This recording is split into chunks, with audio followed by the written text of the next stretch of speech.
Assalamualaikum warahmatullahi wabarakatuh. Dalam video kali ini, saya akan mempraktikkan bagaimana skenario pembelajaran penerapan keterampilan berbahasa verbalistik dalam pembelajaran. Pembelajaran yang akan saya pakai kali ini adalah mata pelajaran pengelolaan humas dan keprotokolan kelas 12 di semester ganjil. Materi yang akan saya gunakan yaitu pada bab 2, etika dan kode etik profesi humas. Model pembelajaran yang akan saya gunakan di sini itu ada diskusi, sedangkan metode yang akan saya gunakan adalah metode ceramah dengan tanya jawab. Selamat siang anak-anak. Sebelum kita memulai pelajaran hari ini, alangkah baiknya kita berdoa terlebih dahulu. Baik, berdoa dimulai.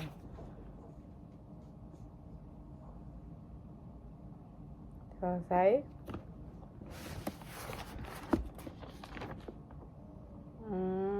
Baik, Ibu akan mengabsen satu persatu.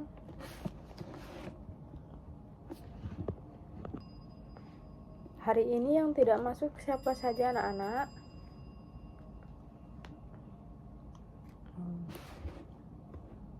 Rizky Muhammad.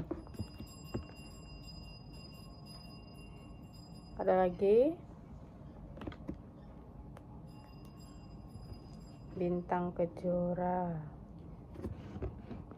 Baik, anak-anak boleh keluarkan buku LKS-nya. Kita mulai pelajaran ya. Untuk hari ini kita akan belajar pengelolaan humas dan keprotokolan pada bab 2 yaitu etika dan kode etik profesi humas. Sebelum itu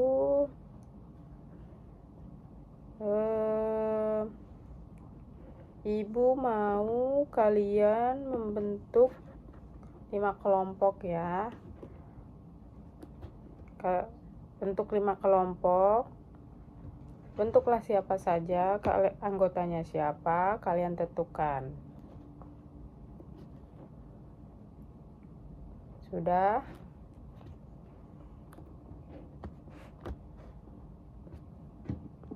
Dalam anggota kelompok ini, Ibu berharap semua anggota kelompok berkontribusi dalam pekerjaan kelompoknya dalam diskusi, entah itu memberikan sanggahan, memberikan jawaban, semua harus ikut berkontribusi ya.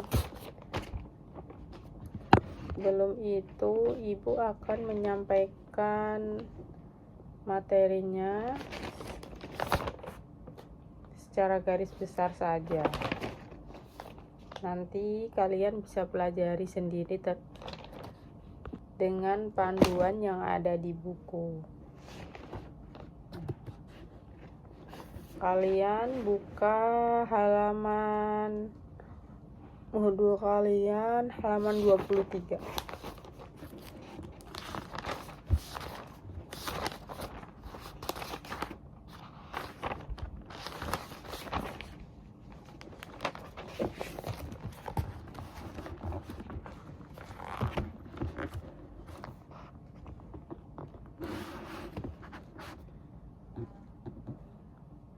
Yang paling dasar sekali dari materi ini adalah ada pengertian etika profesi humas. Pengertian etika profesi humas adalah sikap hidup berupa keadilan untuk dapat bisa memberikan suatu pelayanan profesional terhadap masyarakat itu dengan penuh ketertiban, kewajiban terhadap masyarakat. Pengertian etika profesi merupakan etika sosial dalam etika khusus memiliki tugas serta tanggung jawab kepada ilmu dan juga merupakan kode etik untuk profesi tertentu, serta karenanya juga harus dimengerti selayaknya bukan sebagai etika absolut. Adapun menurut pakar yang lain, Ruslan, etika dapat dibagi menjadi dua macam, yaitu etika deskriptif dan etika normatif. Etika deskriptif yaitu etika yang menelaah secara kritis dan rasional tentang sikap dan pola perilaku manusia, serta hal yang dikejar oleh setiap orang dalam hidupnya sebagai sesuatu yang bernilai.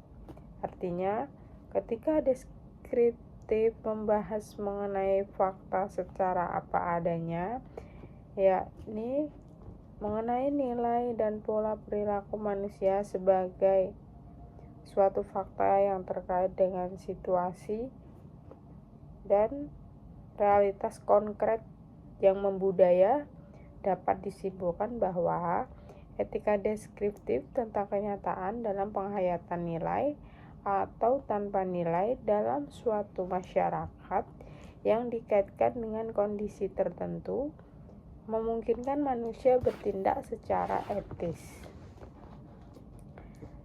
Yang kedua ada etika normatif, yaitu etika yang menetapkan berbagai sikap dan pola perilaku ideal yang seharusnya dimiliki oleh manusia atau hal yang seharusnya dijalankan oleh manusia dan tindakan apa yang bernilai dalam hidup ini.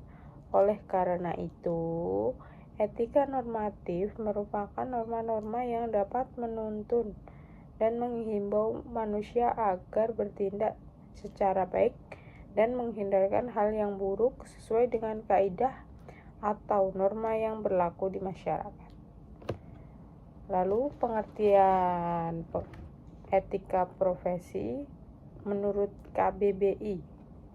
Profesi adalah bidang pekerjaan yang berlandaskan pendidikan, keahlian, keterampilan atau kejuruan tertentu, membahas tentang keahlian, ekspertis setiap profesi yang dipelajari dari lembaga atau institusi yang memiliki kurikulum yang sah dan dapat dipertanggungjawabkan. Nah, saat orang-orang menjalankan profesi tertentu, maka mereka tersebut profesional. Lalu yang kedua ada prinsip-prinsip dalam etika profesi.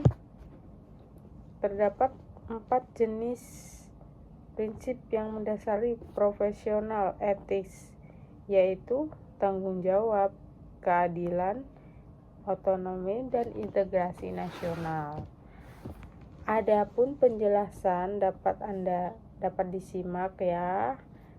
Anak-anak bisa dilihat bukunya pada halaman 25 tentang tanggung jawab.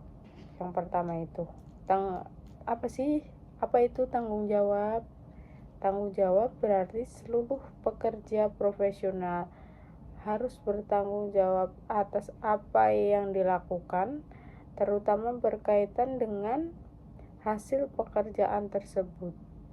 Anda juga harus siap terhadap dampak yang timbul dari pekerjaan tersebut. Nah, yang kedua ada keadilan. Prinsip ini maksudnya adalah pekerja profesional harus mementingkan keadilan dalam pekerjaannya. Pekerja harus adil dalam memberikan pelayanan kepada publik atau orang yang membutuhkan. Yang ketiga ada otonomi. Prinsip ini berarti pekerja profesional memiliki kebebasan dan wewenang untuk bekerja sesuai profesinya. Maka ada hak dan kewajiban yang harus dilakukan sesuai kode etik profesi yang berlaku. Yang keempat, integrasi moral. Integrasi moral maksudnya adalah pentingnya menjaga kepentingan profesi dan masyarakat sehingga pekerja harus konsisten dalam pekerjaan. Lalu, etika profesi humas ini ada nggak sih tujuannya atau manfaat etika profesi? Tentu ada, ya. Apa itu? Nah, keberadaan etika profesi bertujuan agar tercipta profesionalitas dan memiliki etika dalam menjaga kesejahteraan orang-orang dalam profesi. Nah, selain itu, anggota profesi juga harus menjaga perilaku serta membuat keputusan berdasar etika profesi. Oleh karena itu, anggota profesi harus berorientasi pada tujuan yang sama, yaitu mengembangkan diri sendiri dan semua orang yang memiliki profesi yang sama. Nah, dari tujuan serta manfaat etika profesi ini, maka manfaat adanya etika profesi adalah yang pertama ada meningkatkan profesionalisme. Kok bisa? Kenapa? Nah, dengan berpegang pada etika profesi dan menjalankan pekerjaan sesuai peraturan, seseorang akan mampu menjadi seorang yang profesional dengan segudang pengalaman. Yang kedua, meningkatkan tanggung jawab. Etika profesi mampu melatih tanggung jawab karyawan saat menjalankan pekerjaannya. Selain itu, hasil kerja karyawan juga lebih berkualitas jika berjalan sesuai etika profesi. Lalu yang ketiga, dengan mengikuti etika profesi, perusahaan bisa membangun tempat dan budaya kerja yang nyaman sehingga antar karyawan bisa saling menghargai. Mereka juga bisa tetap berusaha profesional sesuai pedoman etika yang sama. Lalu yang keempat, menciptakan ketertiban. Jika pekerja menjalankan pekerjaan sesuai etika, setiap tugas kita bisa tetap berusaha tepat, sesuai, serta tertib.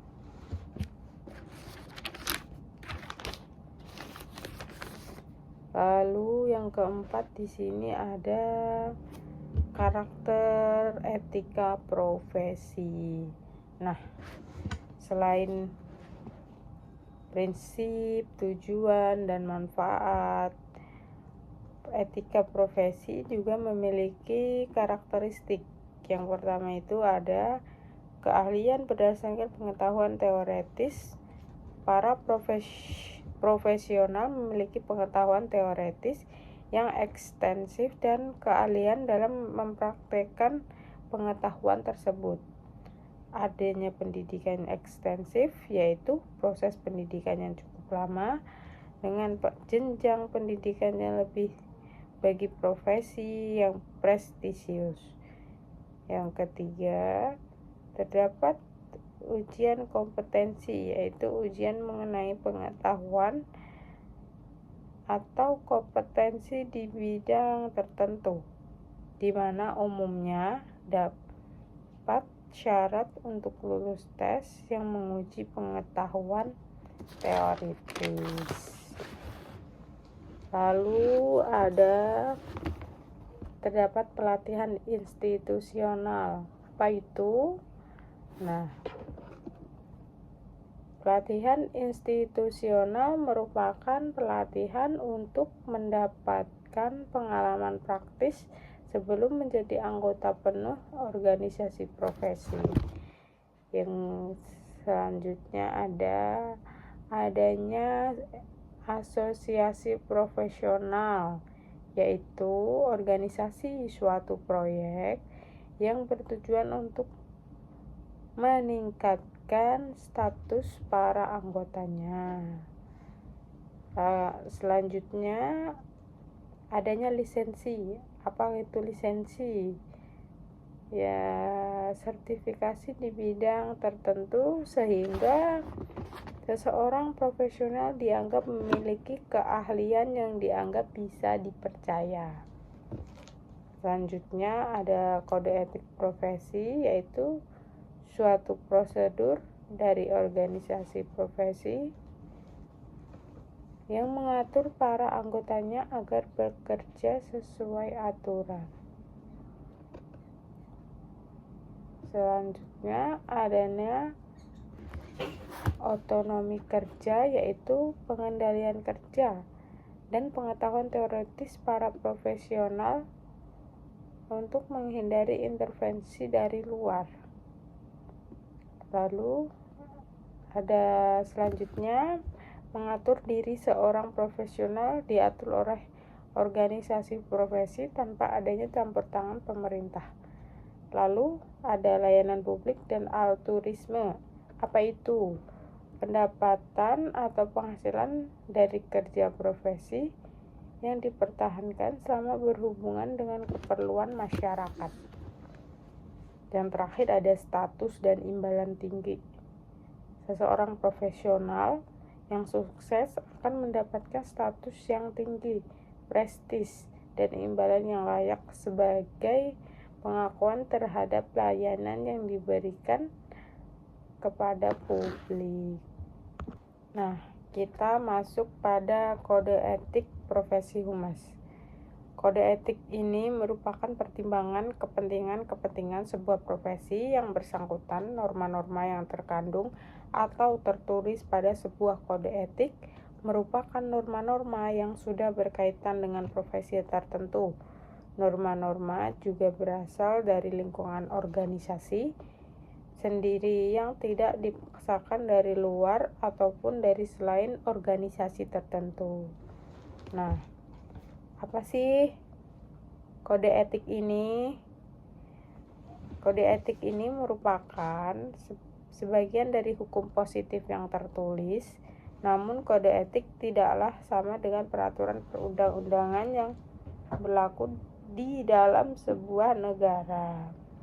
Peraturan perundang-undangan bersifat memaksa, dibekali dengan sanksi-sanksi, misalnya dalam suatu organisasi ataupun dalam suatu profesi, anggota melanggar kode etik atau norma-norma yang telah ditentukan oleh suatu organisasi tersebut, anggota tersebut akan mendapatkan sanksi yang sesuai dengan yang berlaku di dalam kode etik profesi yang ada dalam organisasi tersebut. Lalu ada fungsinya. Yang pertama, ada fungsi kode etik profesi memberikan pedoman bagi setiap anggota profesi tentang prinsip profesionalitas yang digariskan. Maksudnya apa? Nah, bahwa dengan kode etik profesi, pelaksana profesi mampu mengetahui suatu hal yang boleh dilakukan dan yang tidak boleh dilakukan. Lalu ada kode etik profesi merupakan sarana kontrol sosial bagi masyarakat atau profesi bersangkutan. Maksudnya bahwa etika profesi dapat memberikan suatu pengetahuan kepada masyarakat agar juga dapat memahami arti pentingnya suatu profesi. Lalu kode etik. Kode etik profesi mencegah campur pihak di luar organisasi profesi tentang hubungan etika dalam keanggotaan profesi. Artinya, para pelaksana profesi di suatu instansi atau perusahaan yang lain tidak boleh mencampuri pelaksanaan profesi di lain instansi atau perusahaan. Nah, sekarang apa sih tujuan dari kode etik profesi ini? Yang pertama ada meningkatkan reputasi profesi yang dijalankan. Yang kedua, agar mampu meningkatkan kesejahteraan. Yang ketiga, untuk meningkatkan kinerja. Yang keempat, meningkatkan pengabdian dalam profesi. Yang kelima, memperkuat nilai-nilai yang ada. Nah, maksudnya dari poin-poin tadi apa? Kalian bisa baca dan diskusikan dengan teman-teman ya. Ibu menyampaikan hanya garis besarnya saja. Lalu ada macam-macam kode etik humas. Sebagai lazimnya, kaum profesional praktisi humas public relation memiliki kode etik profesi atau kode etik humas yang harus ditaati. Ada 4 kode etik, yaitu yang pertama ada Code of Conduct, yaitu etika perilaku sehari-hari terhadap integritas pribadi, klien, media, dan umum, serta perilaku terhadap rekan seprofesinya. Yang kedua ada Code of Profession. Yang ketiga Code of Publication. Yang keempat Code of Enterprise. Nah, kalian bisa baca ya anak-anak makna dari semua manfaat dari macam-macam kode etik humas. Lalu bagaimana cara menerapkan kode etik ini? Pentingnya kode etik bagi praktisi humas dalam menghadapi tantangan masa depan zaman ini. Pergeseran nilai pada era globalisasi yang ditandai dengan munculnya kebebasan pers, kebebasan mengeluarkan pendapat dan berekspresi, khususnya dalam bidang teknologi dan informasi yang dapat menembus batas negara dan budaya. Nah, untuk selanjutnya anak-anak kalian bisa pelajari ya dari materi hari ini, yaitu etika dan kode etik profesi humas. Baik anak-anak, Ibu akan memberikan tugas rumah pada halaman 35 sampai 38. Minggu depan kita akan koreksi bersama-sama, dan Ibu mau pekerjaan kalian dikerjakan dalam foto kertas folio bergaris ya. Nah, baik, sekarang jamnya sudah habis. Anak kalian boleh siap-siap ya, berkemas-kemas untuk segera pulang. Mari sebelum kita pulang berdoa terlebih dahulu. Berdoa dimulai. Selesai. Baik, terima kasih anak-anak atas pembelajaran hari ini. Hati-hati di jalan. Nah, untuk kesimpulan dalam skenario belajar ini, yaitu skenario ini menunjukkan bagaimana keterampilan berbahasa verbalistik dapat digunakan oleh guru dalam mengajarkan etika dan kode etika profesi humas. Penggunaan bahasa yang jelas, tegas, dan persuasif membantu siswa memahami dan menetapkan prinsip-prinsip etika dalam profesi humas, serta meningkatkan kemampuan mereka dalam berkomunikasi secara efektif dan profesional. Untuk video kali ini saya cukupkan sampai di sini. Terima kasih.